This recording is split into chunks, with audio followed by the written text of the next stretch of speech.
Muito bem, vamos continuar nessas aulas os nossos exercícios a respeito do título Crédito Tributário. Importantíssimo título, título terceiro do livro segundo do Código Tributário Nacional, o mais extenso do livro segundo e, consequentemente, o mais cobrado em prova. Muito bem, então vamos lá. Questão número 98 do nosso material. Avalie o acerto das afirmações adiante e marque com verdadeiro as verdadeiras e com F as falsas, em seguida marque a opção correta. Primeira afirmativa. Os bens do sujeito passivo, seu espólio ou sua massa falida, gravadas por ônus real, respondem pelo pagamento do crédito tributário da fazenda pública. Ora, nós precisamos conversar sobre isso. O artigo 184 do Código Tributário Nacional, 184 do CTN, determina que todos os bens do sujeito passivo podem ser penhorados, podem responder pela dívida tributária. Bens esses que tenham cláusula de impenhorabilidade, cláusula de inalienabilidade, ônus reais, tais como penhor, hipoteca, anticrese, não interessa.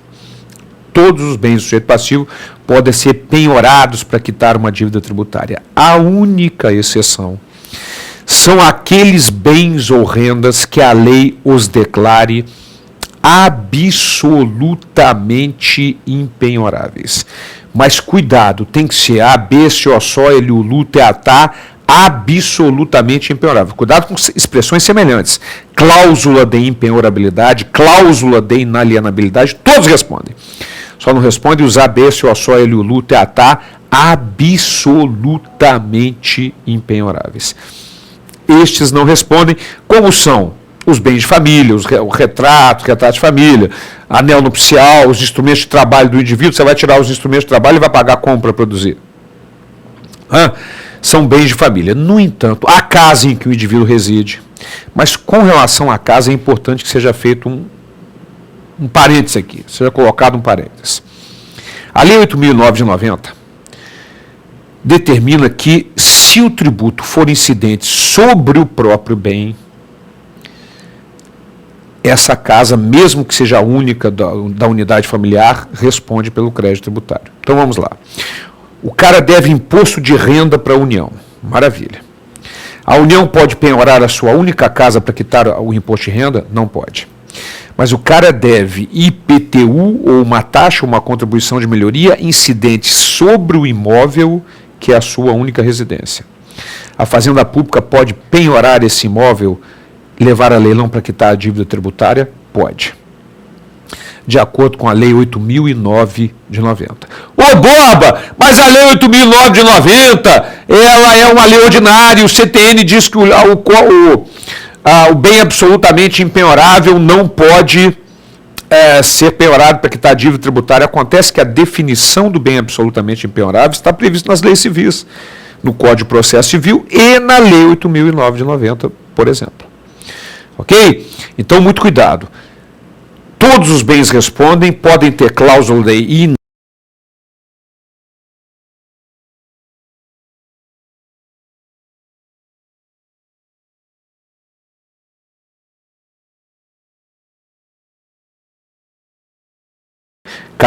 do lar, da unidade familiar, do imóvel onde reside a família, se o tributo for incidente sobre o próprio bem, porque ele também pode ser penhorado nesse caso. Legal? Muito bem. Então voltamos para a nossa questão. Na medida em que a primeira afirmativa diz que os bens gravados por ônus real, como penhor, hipoteca, anticrese, respondem pelo pagamento do crédito tributário, respondem. Os únicos que não respondem são os A, B, C, O, só, L, U, LU, T, A, tá, absolutamente.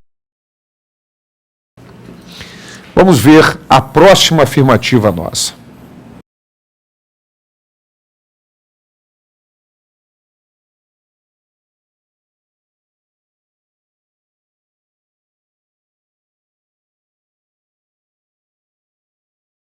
pública por crédito tributário regularmente inscrito como dívida ativa em fase de execução, na hipótese de terem sido reservados bens ou rendas suficientes ao total pagamento da dívida em fase de execução.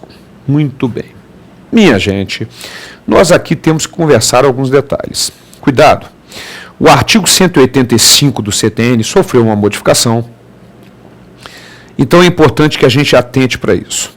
Em primeiro lugar, vamos recordar um detalhe. O direito tributário material que está no CTN, ele vai até a inscrição em dívida ativa e emissão da certidão negativa.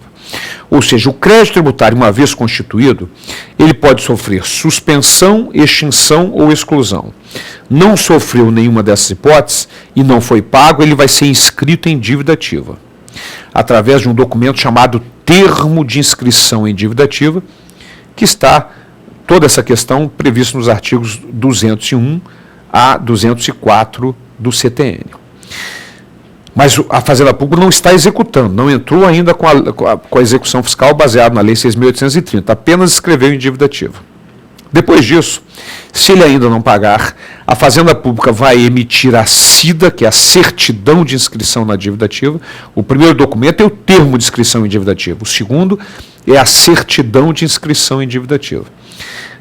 Esta certidão de inscrição na dívida ativa vai ser emitida, vai ser anexada à petição inicial ao juiz, para que o juiz dê um despacho mandando citar o devedor para que ele pague a dívida ou ofereça bens a penhora em 5 dias para poder discutir através de embargos a execução. E inicia-se a execução fiscal. Agora já saímos do direito tributário material e entramos no direito de execução, ou seja, no processo baseado na Lei 6.830 de 80, Lei de Execuções Fiscais. Muito bem. Acontece o seguinte, vamos deixando essa informação de lado um pouquinho, vamos ver um outro detalhe. O que é fraude contra credores? Quando o devedor começa a alienar todos os seus bens, vender, transferir, para não deixar que os credores possam, através desses bens, quitarem, receberem os seus valores, através da penhora desses bens, na verdade, os credores podem provocar o juiz para que ele decrete fraude contra credores. E toda essa alienação vai ser anulada. Por isso é muito importante, quando você vai comprar um imóvel, não só olhar a situação do imóvel. O imóvel pode estar livre, desimpedido, sem problema. Acontece que, quando você vai pegar a certidão negativa do dono do imóvel, tem dívidas milhares. Então, é complicado você comprar um imóvel desse, porque o juiz pode, mais tarde, por ser provocado pelos credores, anular aquela alienação e você fica a ver navios. Mas a Fazenda Pública também pode provocar o juiz quando o sujeito passivo começa a alienar os seus bens para não quitar tributo. No entanto, uma vez inscrito em dívida ativa, não precisa estar em dívida ativa em fase de execução. Uma vez inscrito em dívida ativa, surge a presunção de fraude contra a Fazenda Pública. Então, a alienação, o seu início de quaisquer bens ou rendas, sujeito passivo em débito para com a Fazenda Pública por crédito inscrito em dívida ativa, não precisa estar em dívida ativa em fase de execução, essa foi a modificação, basta estar inscrito em dívida ativa, cria a presunção de fraude contra a Fazenda Pública, o que faz com que a Fazenda Pública não precise provocar o juiz para que ele decrete fraude contra a Fazenda Pública. É ato de ofício do juiz, porque há a presunção de fraude contra a Fazenda Pública. Mas o mesmo artigo 185 do CTN determina que, se o sujeito passivo reservar bens ou rendas suficientes para quitar a dívida tributária, não há esta presunção. Ok? A doutrina, tome cuidado, discute, porque você sabe que existe a presunção absoluta, também chamada iuris et de iuris, que não aceita a prova em contrário. E existe a presunção relativa, chamada iuris tantum, que aceita a prova em contrário. Presume-se, mas ela aceita a prova em contrário. A doutrina diverge com relação a essa presunção do artigo 185. Alguns consideram que ela é absoluta Mas se o indivíduo contribuinte reservar bens ou rendas suficientes para quitar a dívida, ela não existe. Ou ela é absoluta ou não existe. E alguns defendem que ela é relativa, porque existe a presunção, mas se o sujeito passivo reservar bens ou rendas suficientes para quitar a dívida, ele derruba a presunção. É uma discussão de sexo dos anjos, para efeitos práticos. Mas para efeito de prova é importante que vocês podem se deparar com as duas posições doutrinárias em prova. Ou considerar uma presunção absoluta que não passa a não existir a presunção. Simplesmente não existe a presunção se ele reservar bens ou rendas suficientes, ou ela existe, ela é relativa porque pode ser ilidida, derrubada, afastada, se o indivíduo reservar bens ou rendas suficientes para quitar a dívida. Então, esta é a presunção de fraude contra a fazenda pública. Ok? Voltando para a nossa questão, quando ele afirma, na segunda afirmativa, que não se presume fraudulenta a alienação ou oneração de bens ou rendas do sujeito passivo, na hipótese de terem sido reservados bens ou rendas suficientes ao pagamento total da dívida em fase de execução, está perfeito de acordo com o artigo 185 do Código Tributário Nacional. Se ele não tivesse reservado bens ou rendas suficientes para quitar a dívida, haveria sim a presunção. Muito bem. E a nossa última afirmativa? Vamos lá. Nenhuma sentença de julgamento de partilha ou adjudicação será proferida sem prova da quitação de todos os tributos relativos aos bens do espólio ou às suas rendas.